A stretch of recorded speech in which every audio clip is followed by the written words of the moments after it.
Bicara tentang istrinya nih Mas Jos. Ya. Saya dengar katanya istri Anda sempat keracunan saat mau ngelahirin anak pertama, lalu sempat bahaya gitu, sempat mau meninggal malah. Betul. Dan waktu itu karena keracunan kehamilan langsung masuk ICU. Langsung masuk ICU, ya mungkin itu kondisinya udah kritis sekali. Gitu. Ya, langsung aja kita panggil nih adalah istrinya. Saya mau tanya tentang jalan sukses Anda langsung sama istrinya. Silakan. Ibu Maria. Apa kabar? Apa kabar, Ibu? Silakan di sini. Kenal, Bu? Kenal, suami. Suaminya, ya. Suami nih. Wah.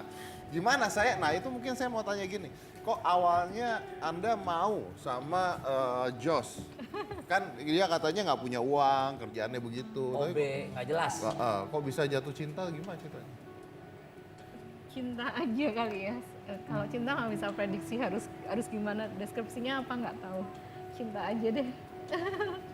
Jadi cinta aja gitu. Apa yang dilihat apa aja? Coba? Ganteng dulu dia mah. Oh ganteng. Ganteng. Kalau Sombong ganteng. kalau ganteng udah pakai dulu tuh kesian loh. Dulunya ganteng. Dulunya ganteng. Berarti sekarang, Bu? Sekarang udah tua. Sekarang udah tua. Tapi Anda berpikir nggak bahwa wah Jos nih satu saat akan jadi orang sukses? Enggak. Enggak. Jos, menurut Anda apa yang buat dia bisa seperti itu? Dia saya pekerja keras, dia semua pekerja keras. Pernah sekali pulang jam 3 pagi, jam 7 pagi udah berangkat lagi ke Jakarta.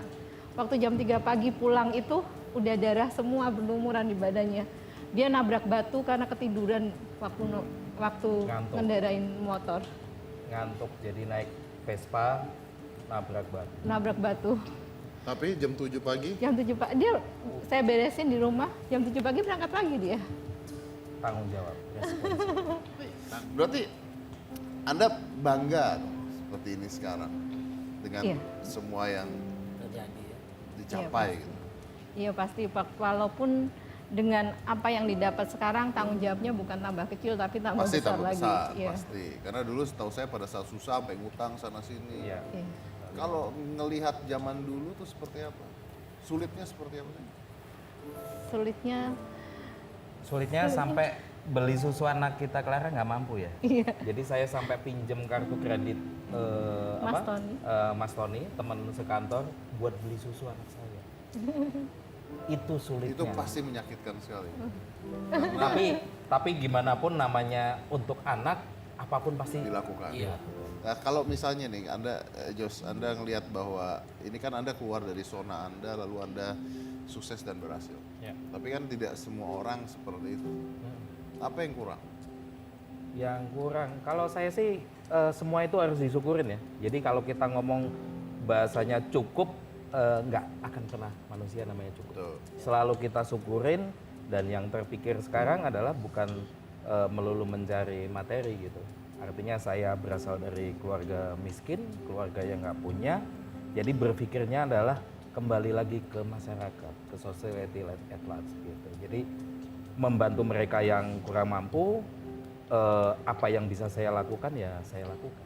Tapi maksud pertanyaan saya gini, ada orang yang pasrah dengan keadaan, Anda tidak. Ya, jadi saya selalu kalau jatuh bangun udah biasa gitu ya. Jadi saya nggak selalu pasrah dengan keadaan, jadi saya terus berjuang ini. Jadi otaknya diputar terus gitu. Jadi saya selalu melihat peluang itu apa yang ada di sekitar kita, yang itu yang dimanfaatkan gitu. Kadang ada orang bingung gitu ya. Ini saya mau usaha apa, mau kerja apa gitu. Padahal peluang itu setiap hari sebenarnya kita jumpain, kita temuin. Tapi dengan bagaimana cara kita untuk memanfaatkan peluang itu. Dan mau apa enggak gitu ya? Mau apa enggak? Karena kadang orang cuma mikir doang tapi nggak dikerjain Betul. juga gitu ya. Alasannya nggak punya modal, karena pengennya langsung besar. Itu kesalahan fatal sebenarnya. Kesalahan fatal. Betul. Iya. Dan malas, biasanya malas. Nggak Betul. ada sesuatu yang besar kalau nggak dimulai dari yang kecil, Mas. Betul. Nah, jadi titik balik Anda sampai sukses itu ketika apa? Anda buka PH sendiri? Enggak, jadi tadinya yang habis saya kejadian dengan mertua saya itu ya. Jadi gimana caranya, ya udah saya bekerja gimana yang bagus, saya harus terus belajar. Habis itu ya kebetulan bos saya tuh selalu mengapresiasi saya, selalu memberi porsi yang lebih, yang bukan pekerjaan saya selalu dikasih lagi, jadi saya seneng gitu.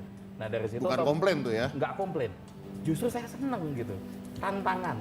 Jadi saya seneng yang sesuatu yang menantang gitu. Nah dari situ ya udah, ketika saya merasa mampu untuk membuat perusahaan sendiri, karena target saya sebelum umur 30 saya harus punya usaha sendiri gitu. Dan di umur 29 saya terwujud punya perusahaan sendiri. PR.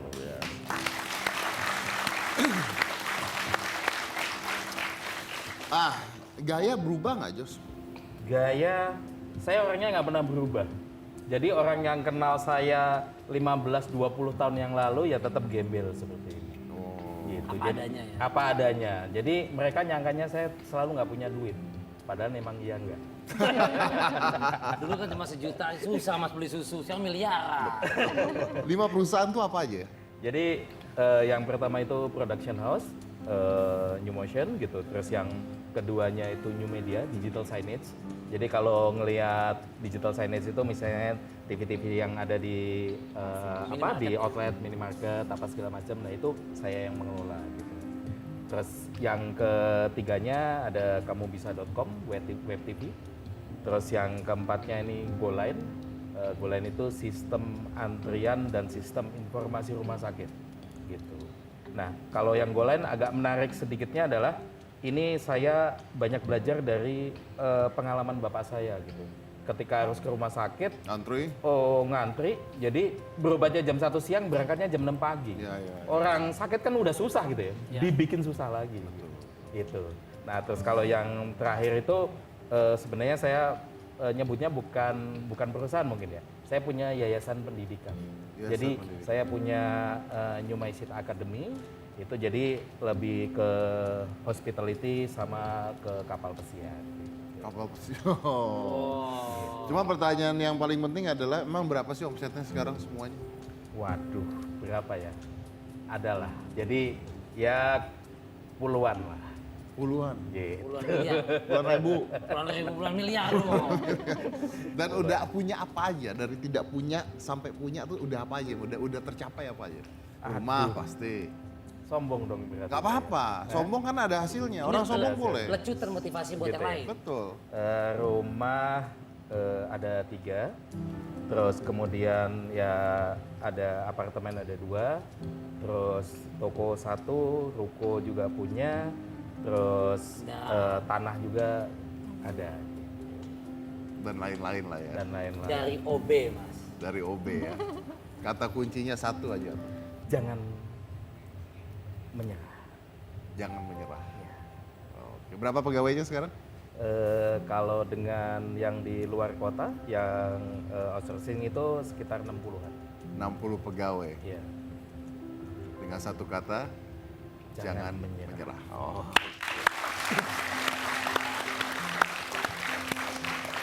Luar biasa. Thank you banget udah hadir di Hitam Putih. Mudah-mudahan kita bisa ngasih ini ya motivasi buat penonton kita gitu. Karena ini motivasi yang bagus, inspirasi yang bagus. Tadi ada beberapa hal yang kita belajar. Pertama, dendam sama orang itu boleh, Tapi positif. tapi positif. Ya kan tunjukin dong, balas dengan karya Anda, gitu kan.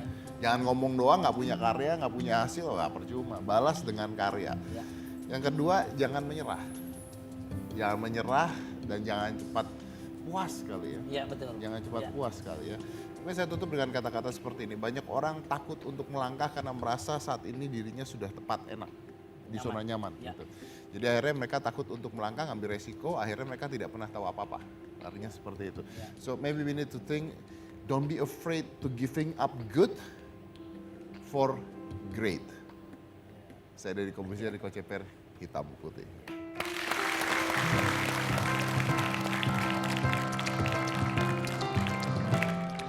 Tadi ada beberapa hal yang kita belajar. Pertama, dendam sama orang itu boleh, Tapi positif. tapi positif. Ya kan tunjukin dong, balas dengan karya Anda, gitu kan. Jangan ngomong doang, nggak punya karya, nggak punya hasil, nggak percuma. Balas dengan karya. Yang kedua, jangan menyerah. Jangan menyerah dan jangan cepat puas kali ya. Iya betul. Jangan cepat puas kali ya. Tapi saya tutup dengan kata-kata seperti ini. Banyak orang takut untuk melangkah karena merasa saat ini dirinya sudah tepat, enak, di zona nyaman. Ya. Gitu. Jadi akhirnya mereka takut untuk melangkah, ngambil resiko, akhirnya mereka tidak pernah tahu apa-apa. Artinya seperti itu. So maybe we need to think, don't be afraid to giving up good for great. Saya dari Komisi dari Coach Eper, hitam putih.